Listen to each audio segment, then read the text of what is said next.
નમસ્કાર, સાંજના 8 વાગી રહ્યા છે. આપ જોઈ રહ્યા છો TV9 Gujarati super prime time સાથે હું છું માનસી સોની અને સૌથી પહેલા આજે વાત કરવી છે મહાસંગ્રામ 2024 ની.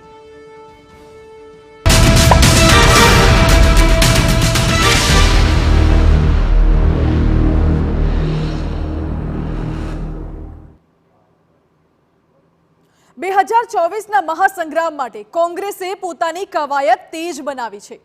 ઉમેદવારોની શોધ થઈ રહી છે. ગત બે ચૂંટણીમાં કોંગ્રેસ શૂન્ય પર સમેટાઈ ગઈ હતી. જો કે આ વખતે કોંગ્રેસને વિશ્વાસ છે કે ગુજરાતમાં તેઓ ભાજપના વિજય રથને રોકશે અને ગુજરાતમાં કોંગ્રેસ જરૂર બેઠક જીતશે. ત્યારે જુઓ કઈ બેઠક પર કયા નામની ચર્ચાઓએ હાલ પકડ્યું છે જોર.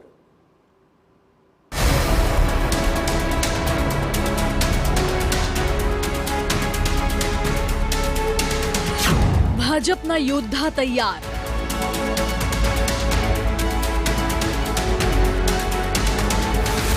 કોંગ્રેસમાં હજુ કેટલી વાર?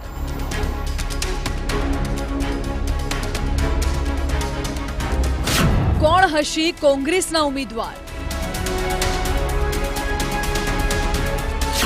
મિશન 26 માટે કોંગ્રેસની શું કવાયત?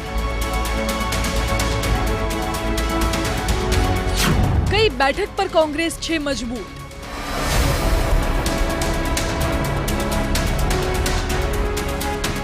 લોકસભા ચૂંટણી માટે ભાજપે 15 ઉમેદવારના નામની જાહેરાત કરી દીધી છે અને બીજા 11 ઉમેદવારના નામની જાહેરાત પણ ટૂંક સમયમાં થઈ શકે છે. ત્યારે કોંગ્રેસ હવે કોને મેદાને ઉતારશે તેને લઈને ચર્ચા શરૂ થઈ છે. માનવામાં આવી રહ્યું છે કે કોંગ્રેસ પોતાના ધારાસભ્યોને લોકસભાની ચૂંટણી લડાવી શકે છે. એટલું જ નહીં, કોંગ્રેસે હાલ ગ્રામ્ય વિસ્તારમાં કે જ્યાં હજુ પણ કોંગ્રેસની પકડ મજબૂત છે ત્યાં હાલ પોતાનું સંપૂર્ણ ધ્યાન અને પોતાની સંપૂર્ણ તાકાત લગાવી છે. આમ તો 2014 અને 2019માં કોંગ્રેસને ગુજરાતમાંથી એક પણ બેઠક મળી ન હતી. છતાં અમુક બેઠક પર જાતિ જ્ઞાતિના સમીકરણના બળે કોંગ્રેસ ભાજપને 26માંથી 26 બેઠક મેળવવાના મિશનથી રોકવા માંગે છે. છેલ્લી બે લોકસભા ચૂંટણીમાં ખાતું ના ખોલી શકનાર કોંગ્રેસ આ વખતે સર્વસ્વ લગાવી દેવાની માનસિકતા સાથે આગળ વધતું જોવા મળી રહ્યું છે. જ્ઞાનીબેન ઠાકોર ધારાસભ્ય હોવા છતાં પણ બનાસકાંઠા લોકસભા ચૂંટણી પર ભારતીય જનતા પાર્ટીના મહિલા કેન્ડિડેટ સામે જંપ લાવે એ પ્રકારની શક્યતાઓ જોવા મળી રહી છે. તો બારડોલીથી તુષાર ચૌધરી અને વલસાડથી અનંત પટેલ ચૂંટણી લડે એ પ્રકારની શક્યતાઓ કોંગ્રેસ દ્વારા દર્શાવાઈ રહી છે. તો આ સિવાય અનેક પૂર્વ ધારાસભ્યો પણ આ વખતે લોકસભાની ચૂંટણી લડતા જોવા મળી શકે છે.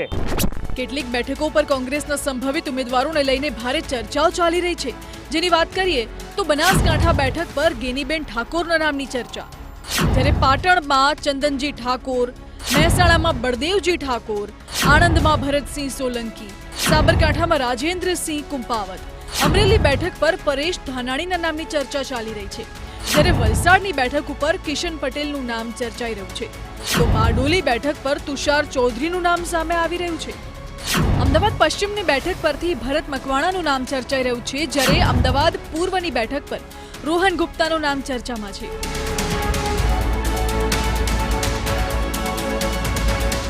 ગુજરાતમાં ભાજપ સતત મજબૂત થઈ રહ્યું છે. એક બાદ એક કોંગ્રેસના દિગ્ગજ નેતાઓ કોંગ્રેસ છોડી કેસરીયો ખેસ ધારણ કરી રહ્યા છે. બીજી તરફ કોંગ્રેસની ડૂબતી નૈયા ઉગારવા માટે કોંગ્રેસના પૂર્વ અધ્યક્ષ અને સાંસદ રાહુલ ગાંધી ગુજરાત આવી રહ્યા છે. તો ગુજરાત કોંગ્રેસના પ્રભારીએ પણ ગુજરાતમાં ધામા નાખી તૈયારીઓ શરૂ કરી છે. આ વચ્ચે એવા એક સમાચાર સામે આવ્યા છે કે જે આપને જાણવા ખૂબ જરૂરી છે. કોંગ્રેસના મહાસચિવ પ્રિયંકા ગાંધી દીવ અને દમણથી ચૂંટણી લડી શકે છે. કોંગ્રેસ હાઈકમાન્ડે દમણ દીવ બેઠક પર સર્વે શરૂ કર્યો છે. ડેટાનો રિપોર્ટ હાઈકમાન્ડને સોંપ્યા બાદ નિર્ણય થશે. પ્રિયંકા દમણ દીવથી ચૂંટણી લડશે તો કોંગ્રેસને ફાયદો થઈ શકે છે. કોંગ્રેસને દક્ષિણ ગુજરાત અને સૌરાષ્ટ્રની બેઠકો પર ફાયદો થઈ શકે છે. સાંભળો દીવ અને દમણ કોંગ્રેસના પ્રમુખ પ્રિયંકા ગાંધી મુદ્દે શું કહી રહ્યા છે. પ્રિયંકા ગાંધીજી સંભવિત ઉમેદવાર દમણ દીવ કેન્દ્ર શાસિત પ્રદેશથી આવી રહ્યા છે અને દમણ દીવ તરફથી અમે આ પ્રસ્તાવનું સ્વાગત કરીએ છીએ. હાઈકમાન્ડથી થોડી જવાબદારી આપી છે ડેટા કલેક્ટ કરવાની. અમે ડેટા બી કલેક્ટ કરી રહ્યા છીએ અને ટૂંક સમયમાં અમે વધુ વિગતવાર અમે જણાવીશું. દીવ અને દમણ બેઠક પરથી ભાજપે લાલુ પટેલને પોતાના ઉમેદવાર બનાવ્યા છે. સતત ચોથી વખત લાલુ પટેલ અહીંથી ચૂંટણી લડશે.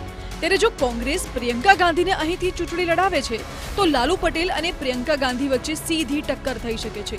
જો કે હજુ મામલો જો અને તોની વચ્ચે જ છે. આ વચ્ચે આપને બતાવીએ, દમણમાં લગભગ 2 લાખ મતદારો છે, જેમાં સૌથી વધુ 35% માછી ખારવા સમાજના છે. બાદમાં 25% કોળી પટેલ, 12% મુસ્લિમ, 10% SC ST, 15% પ્રાંતીય, 2.5% ખ્રિસ્તી મતદારો પણ છે, જેમાં સૌથી મહત્વના કોળી પટેલ મતદારો ગણાય છે.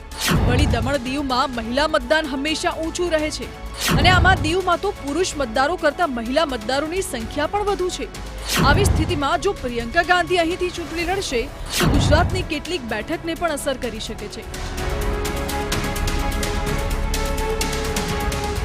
સાઉથ ગુજરાતમાં કેટલી સીટ છે એ બધી એમને ખબર છે અને કોંગ્રેસ સાથે હંમેશા સાઉથ ગુજરાતની સીટો રહી હતી. એ જ રીતે સૌરાષ્ટ્રમાં બી. તો પ્રિયંકાજીને અહીંયા મૂકવામાં ખાસ પાર્ટીએ એ રીતે નક્કી કર્યું છે કે દમણ દીવ કેન્દ્ર શાસિત પ્રદેશથી લડે તો સાઉથ ગુજરાત કવર થાય, તેમજ દીવ સાથે લાગી રહ્યો છે એક આપણો સૌરાષ્ટ્ર બેલ્ટ છે. એ હિસાબે દીવ દમણ દીવથી એમને આપણે ઉમેદવારી કરાવે તો સૌરાષ્ટ્ર બી કવર થાય એવું છે. ગુજરાતની 26 બેઠકો પર કોંગ્રેસને મજબૂત ઉમેદવાર ક્યાંથી મળશે? સ્થિતિ એટલી વિકટ છે કે કોંગ્રેસ પાસે વિધાનસભામાં પણ 26 ધારાસભ્યો નથી. તેથી કોંગ્રેસ પાસે હારેલા ઉમેદવારોને લડાવવા સિવાય કોઈ બીજો વિકલ્પ નથી. આવી ખરાબ સ્થિતિ વચ્ચે કોંગ્રેસ કેવી રીતે મોદીની આંધી સામે લડશે તે સવાલ કોંગ્રેસના કાર્યકર્તાઓને પણ સતાવી રહ્યો છે. છતાં કોંગ્રેસના નેતાઓને વિશ્વાસ છે કે તેઓ 2024ના ચૂંટણી સંગ્રામમાં લડશે અને પરિણામ પણ આવશે.